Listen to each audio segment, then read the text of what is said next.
Hi, you guys. Lady Rochelle here, author and founder of Warriors Talk, where we move away from awareness towards action. This is day 13 of the 31 breast cancer awareness facts in recognition of Breast Cancer Awareness Month.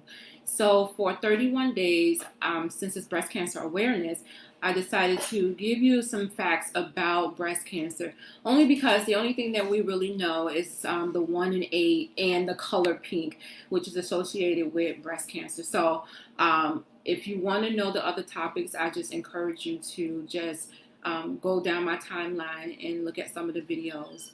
Some of the things we talked about was male breast cancer, African American women and breast cancer. We talked about genetic testing, and we talked about pink washing. So today our topic is preparing for chemotherapy.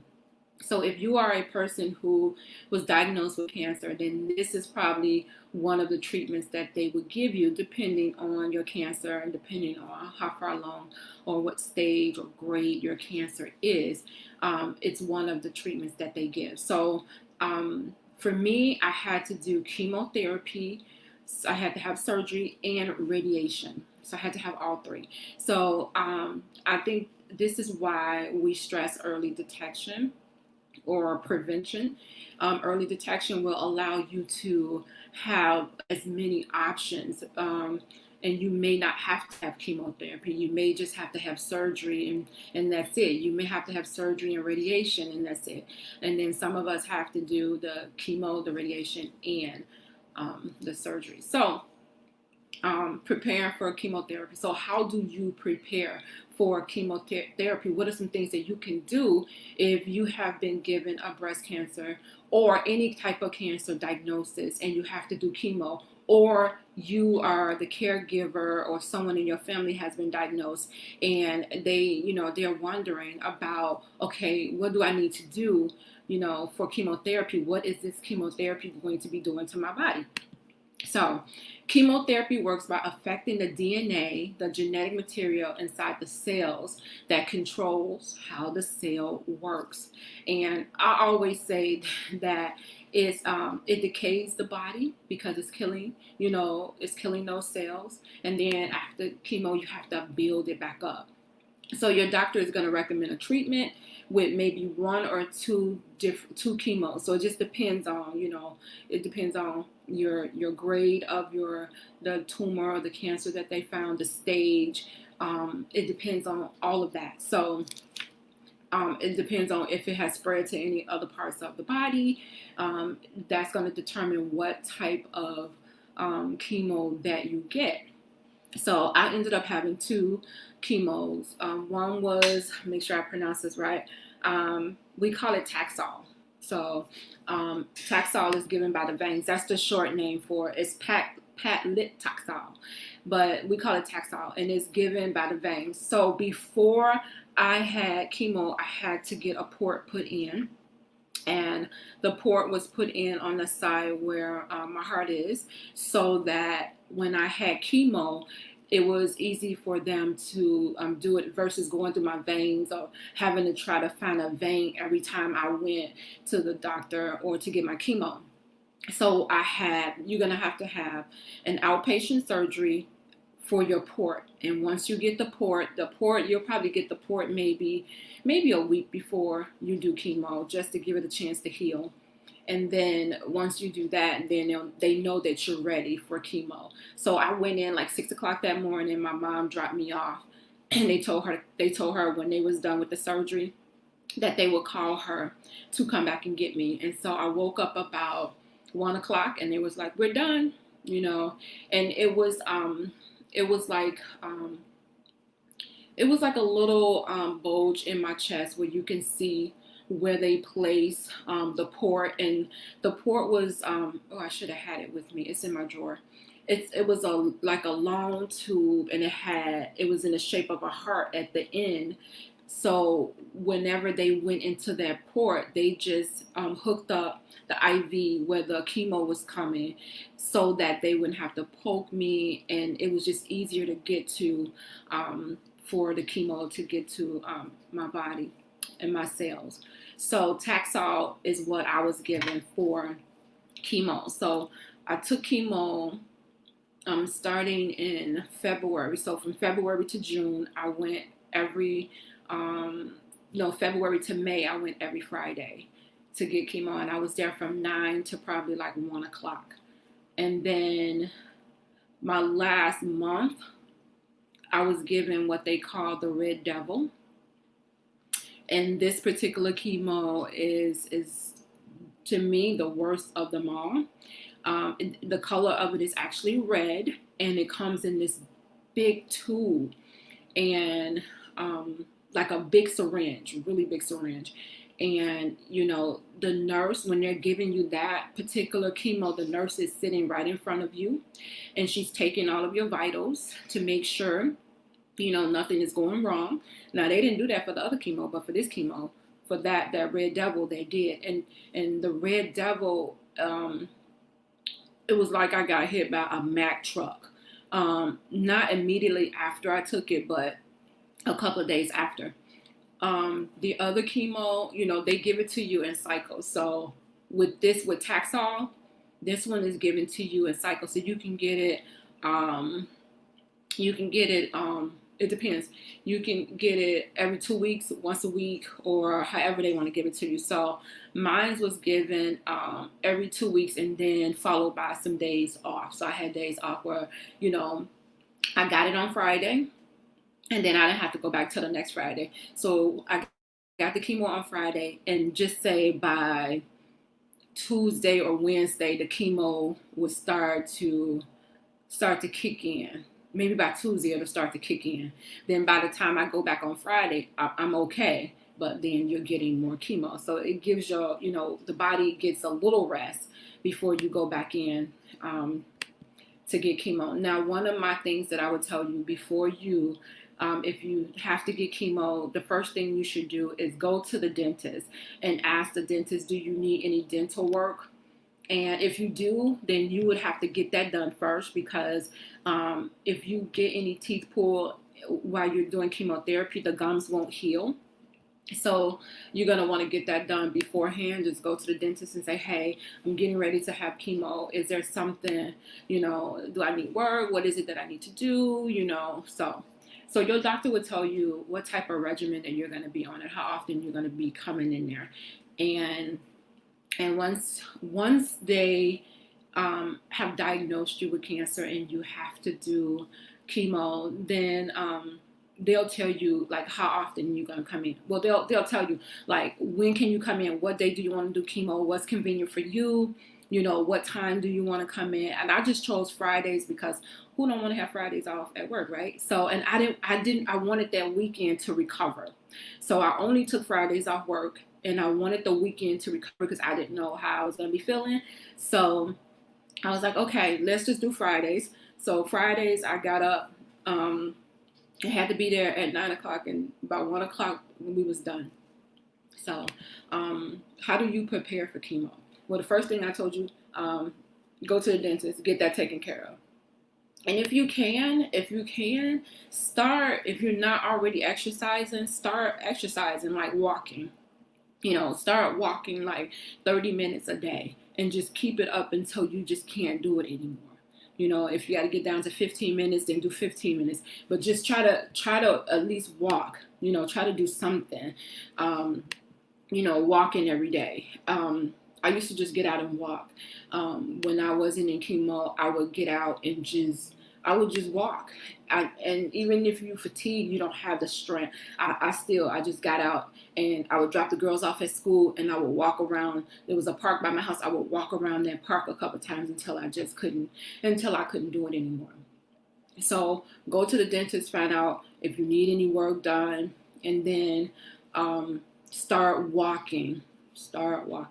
So the first thing is, don't overthink it. Just, I know it's a really scary situation. It's a really scary situation because, chemo affects everybody different and you don't know what it's going to do to your body. So the one thing that you can do is is to not overthink it. I'm telling you. My Leah said exercise is essential. It's so essential. Even if you don't feel like doing it, you have to get out there and do it. And if you know somebody that's dealing with cancer, kind of, push them out there to come on, I'm gonna walk with you. Let's just do 5 minutes. Let's just do until we get to 10. Just try to get them out there. But if you overthink it, you're gonna drive yourself crazy. You're gonna drive yourself into a panic attack. And when you get to chemo, your heart's gonna be beating fast, and they're gonna be like, wait a minute, okay, we can't even do chemo today because first of all, you need to settle down. So the first thing you need to do is just don't overthink it. Stay off the internet. I'm looking for all kind of things. The best thing you can do is to talk to someone who's been through chemo.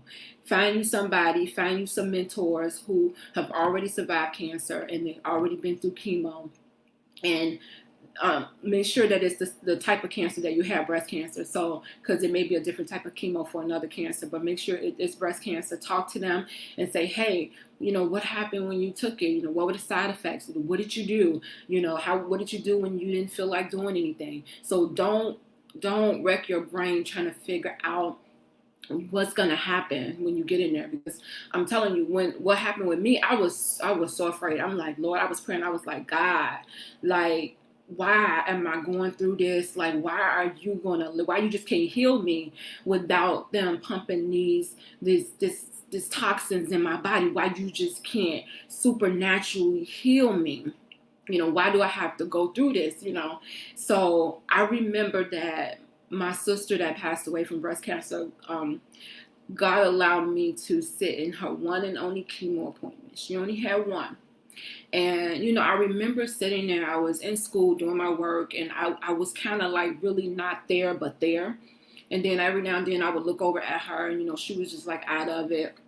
And I would ask her, "Are you okay?" And she's like, "Yeah, I'm okay." She could barely speak because she had other issues going on. So she had that one and only chemo appointment. And I think that was God kind of preparing me for what's to come. And I didn't see it at that time, but he kind of like showed me like, okay, pay attention, because this is going to be you in 3 years. And, at the time I wasn't even paying attention, but you know, he's a great God. He actually prepared me for that. So it gave me a look ahead on what was happening. So don't overthink it. Don't drive yourself crazy on that internet looking and stuff. Stay away from people who give out false information, and talk to someone who has already been through it. Talk to somebody who's been through it. Number 2, if you're taking any type of medication, herbal, vitamins, anything over the counter, please let your doctor know, because it may interfere with chemo. And then you may be sick, and the doctor's trying to figure out what's going on. So if you're taking anything, give the doctor a list of what you're taking so that they can kind of compare it, run it through the system to see if it's going to have any type of interactions with that chemo, because you don't want to interfere with the chemo. So make sure you just tell the doctor, hey, this is what I'm taking, and they'll let you know. So don't leave that out. I don't care what it is. Don't leave it out. Ask your doctor if you can do a dry run. Say, hey, this is a scary time for me, and I need I need a peace of mind. Am I able to come and do a dry run with chemo? Meaning that you go to the place like you're gonna get chemo. You sit in that chair, and and you watch them set somebody else up. You watch them do it for somebody else, and they tell you what they're going to be doing. So you're watching everything, so you know what's going to happen. So God did that for me as well. So when I went to the dentist, I just so happened when I went to the dentist, and the dentist was like, no, you got to have a tooth pull. So I ended up having to have a pull, and I told my dentist I'm about to get chemo. He said, no, you're going to have to wait 3 weeks until your gums heal, and once your gums heal, then you can do chemo. So I took that note to my doctor, and I said, hey, my dentist said I cannot do chemo because he has to pull a tooth. And she was like, really? Like, are you doing this on purpose? I was like, I'm not. And she was like, well, come back when the dentist give you a note when he releases you. So 3 weeks later, the dentist released to me, and I went back. So I was able to see that day too. I saw it with my sister, and then I was able to see that day also when I went in, because they was ready to set me up and everything. And then I gave her the note and stuff, and she was like, I'll see you in 3 weeks. So ask your doctor if you can do a dry run to see, the setup, what's going to be going on, so that when you walk in that first day of chemo, you're not out of your mind. So, you have that right. You can't ask. Make sure you have a chemo buddy with you. Don't you dare go by yourself. Take somebody with you. If they tell you, hey, you're going to have 16 rounds of chemo, then you round up 16 buddies and say, hey, I need you to come through. Like, try not to wear out the same person, but if they want to come, let them come. Sometimes I had 2-3 people there with me at one time. And you're going to need those people there because you want them to keep you distracted. You want them to keep your spirits up. And you don't want to be there alone while them toxins are dripping in your body. You want somebody there. You want somebody to be there with you, loving on you while you're going through it. So make sure that you solicit people to go with you to your chemo appointments. Do not go by yourself. My mom went with me most of the time. My daughter, my Leah, went with me. My girlfriends, my mentor. Don't go by yourself. Please don't go by yourself. Number 5 is what should you expect your first day? So the very first day when I did go in, finally, when I went in, they set you up. So I was set up in a chair, like the lounge type chair, and then they had the the pole that has all of the IVs and stuff. But first, what they do is your very first day, they're going to have you watch a video about chemo, what to expect, and everything. So you're going to sit there and watch that video. It's probably like 15-20 minutes before they do anything else. So you watch the video, and then they come and give you, they draw blood. They draw blood because they want to make sure that you're well enough to get chemo. Because if you come to chemo one day and you have a fever, you're not feeling good, you have a cold or something, and they feel that you're sick enough not to get chemo, it's going to be a break in treatment, and they don't want to have a break in treatment. So thank God I didn't miss any. Like one day I had a fever of 102, but my doctor was like, oh, well, we're going to push through this. You still getting chemo? And my mama was like, yeah, let's go. I'm like, are y'all kidding me? Like, I don't feel good, but I still had to have chemo. So they're going to give you pre-meds. So I had about 7 pills that they gave me before I had chemo. So about 7 pills. And the pills consist of, and I probably don't remember them all. I know it was like Benadryl. It was some nausea medicine. Something they was giving you so you would have a allergic reaction to the chemo. So it was like 7 different pills that you take. Just take them in that one setting. And then once you're done taking the pills and your labs come back and they say, yeah, it's okay for you to get the chemo. And then they hook your chemo port up. And then they start the chemo, and then you just waiting at that point for everything to drip in there. And once everything drips in there, then you're free to go. There, once you're done, they check you out, and then you can go. Number 6 is what should you bring with you when you go to chemo? When you go to your chemo appointments, what should you bring with you? Because it's going to be a long day. And you're not just going to be in and out. So don't be trying to plan something on that same day because you don't know what could happen. They could be running, it could be running late for them hooking you up, or anything could happen. Your labs could be late. They got to wait for the labs to come back. So don't try to schedule something on that same day. So the things that you want to take with you when you go, and this is what Warriors Talk do. We give out chemo. I call them my battle buddy sacks that we give to people who are starting chemo. And the bags, it includes stuff like house shoes, socks. It could be a puzzle. It could be some inspirational book, lemon heads, because when you're taking that chemo, you have this nasty taste in your mouth, and lemon heads are known to take away that taste. You need some type of reading materials, your phone. You could be listening to a podcast. Again, have somebody there with you so you can talk. Your support system. Make sure you're dressing warm, like you have on layers of clothes, because you can always take off clothes. Make sure you have on comfortable shoes, a blanket. Make sure you have water. Make sure you have snacks.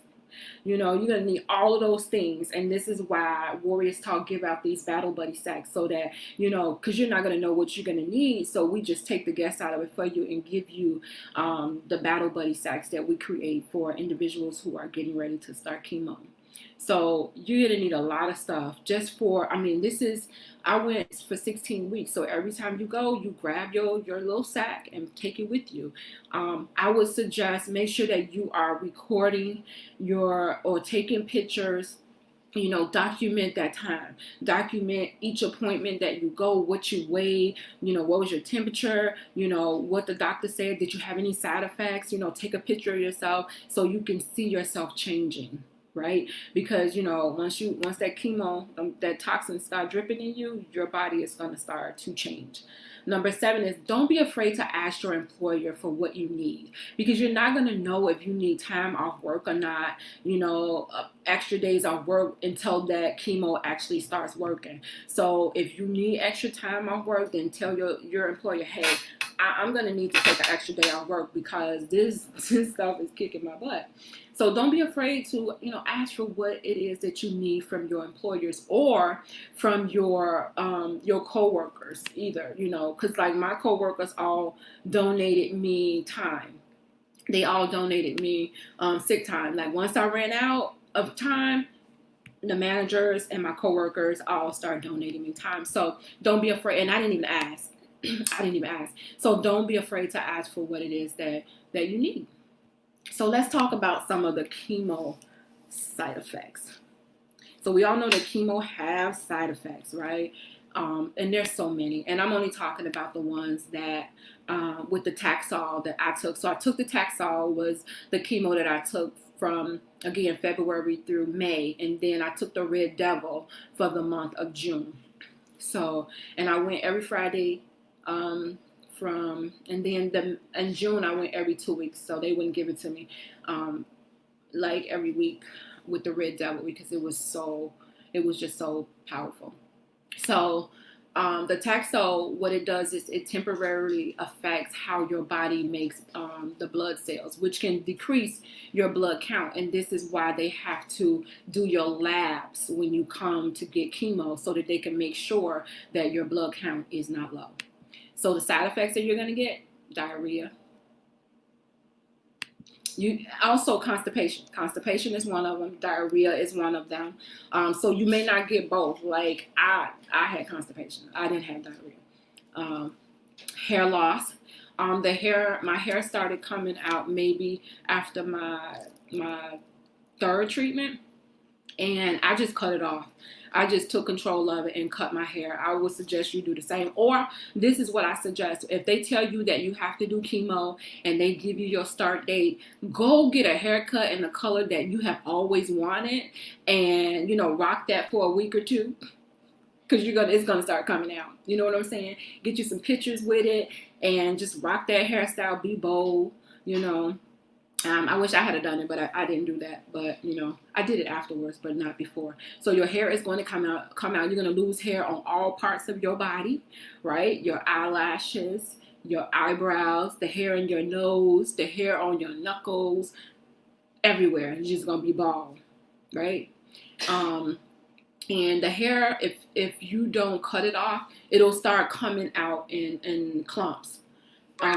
It'll start coming off in clumps, or it'll start shedding really bad. When you go to sleep and you wake up, you're going to have hair on the pillow. So the best thing to do is to just cut it off. Just take control of it and cut it off. Another symptom or a side effect from the chemo is you might have menopausal symptoms. Like I didn't have these, like hot flashes, or I didn't have none of those, but some people do. You may have those. So just be prepared. You're going to have mouth sores. When I tell you that these mouth sores are no joke, oh my goodness.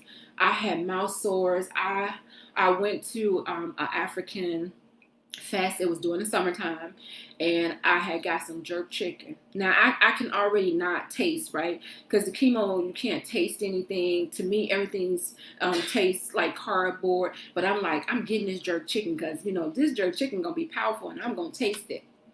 So I had already had these sores in my mouth. My mouth was like, had this white stuff just all in my mouth. I ate this jerk chicken. When I tell you that my mouth was on fire. Now, I didn't taste the chicken, but my mouth was on fire. Felt like I had holes in my jaw. Like, oh my goodness. I was like, okay, won't do that again. Won't do that again. So I would say find one food. Try to do a variety of foods to see what food you can taste or what food is feels good to you chewing it in your mouth and just swallowing it. Because some stuff it feels like cardboard. My one thing that I found that I loved was Greek chicken, and I could taste it, and I don't know how, but I could taste it, and I would eat it every day. Every day, it could be my meal 3 times a day because it was something that I could eat. And then I would force down peanut butter because peanut butter it gives you protein or whatever. I would just eat it just naked by itself. So find something that you like and that you can eat, you could taste, or you think you could taste it, and you eat. You just got to get stuff down. Another thing you could do is shakes because if you don't feel like chewing, then make your smoothies, make some shakes. This is your chance to really just eat and not really care because the weight is going to be shedding, but you want to be able to get something. So don't try to eat unhealthy, but don't try to be too healthy either because you want to kind of keep a little weight on you. Also, down that water because you are the toxins are coming in your body and you want to flush them out. So the best thing you can do is to get those 8 glasses of water in every day so that your body can be flushing. So it can just constantly be flushing. Another thing would be to make sure that anytime that you can get up and you can get moving, do that. Do that. Like I said at the beginning, walking. Anytime you can move, do that. Don't just lay down. You may have a day or two where you lay down, but other than that, just keep moving. Neuropathy, which is numbness and tingling in your hands and your feet. I still get neuropathy to this day. So it doesn't go away. For me, it has not went away. I still get it. So that may be something that you may get. Talk to your doctor about it. They can give you some medicine. I had this happen to me where your blood cells are really low, and I ended up being hospitalized. Neutropenia, I think that's how you say it. I ended up being hospitalized because my hemoglobin was low, and I did not know that was it, and I had to have a blood transfusion. So that may be one of the side effects is that you may have to have a blood transfusion because your blood may be low. You may be vomiting. I didn't do none of that. Some people, like I said, chemo hits everybody different. I did have weakness and fatigue, and it's not a fatigue that you can sleep off. You cannot sleep this fatigue off, and sometimes it lasts long after chemo. Like some people I still have fatigue right now. Like weakness, fatigue. Like you just feel like I can't do it. I just had to push myself every day. That one day when my blood was low and I couldn't, I had to crawl back in the house, and I couldn't even take my kids to school that day. So then I was hospitalized because my blood was low and I had to have 2 blood transfusions that day. So you're gonna be weak. So just be prepared. Just be prepared. That's why I said if you can get up and go on any day, get up and go. There's gonna be bone pain and muscle pain, and it's nothing you can do about it. No medicine you can take to hush this pain. You're just gonna have to work through it. You may get a rash, and who knows where it's gonna come, right? And thank God I didn't get any of that. But some people do experience these things. Now, the one thing that I did have to do is after I took chemo with the Red Devil, I had to take this new Lastic Shot, and I had to take the day after chemo. You cannot miss that shot. They was like, you cannot, make sure you take the shot. And I remember one day, the shot was $100, and I went to go pick up the shot, and I didn't have the $100 that day to get it. I think the insurance company covers so much of it, and then you pay what's left. And I didn't have it, and I was like, I didn't have it, and so they was like, we can't give you the shot. So I went to go talk to my doctor, and my doctor was like, give her the shot, give her the shot. So because she was like, she can't miss it, so I had to have the shot. So Neulasta is a shot that you take after chemo. When I was taking the Red Devil, and you have to shoot yourself in the stomach. And some of the side effects from this is you have bone pain. So that's one of the side effects from having to take chemo, is having to take this new Lastic Shot. So what did you learn today from prepping for chemo, whether it be for yourself or hopefully not for yourself, or helping somebody else who may be going through it? That this is just some of the stuff that cancer survivors or cancer warriors who are fighting right now go through. The fear of having to get chemo, having these toxins go through your body. And I can't say this, when I took it, that the day I took chemo, I didn't feel a change in my body. Like, I didn't feel it. Comes gradually. It didn't hit. Some people may have a allergic reaction that same day to it, where I didn't. When I tell you that God covered me, God preserved me, and God carried me through my chemo like a champ. Thank you, Lord. He carried me like a champ. I didn't have, I had like the side effects, the normal side effects, but the side effects I had, they did not keep me down. They didn't interrupt my day-to-day so much to where I couldn't function. So for that, I am grateful. So like I said, chemo affects everybody different. I'm just grateful that God carried me through to where that even though I had these toxins going in my body, that I was still able to function. I didn't take any other time off work other than when I had my breast surgery. And, God, He just carried me. So I'm grateful. So, if you know someone who may be going through chemo,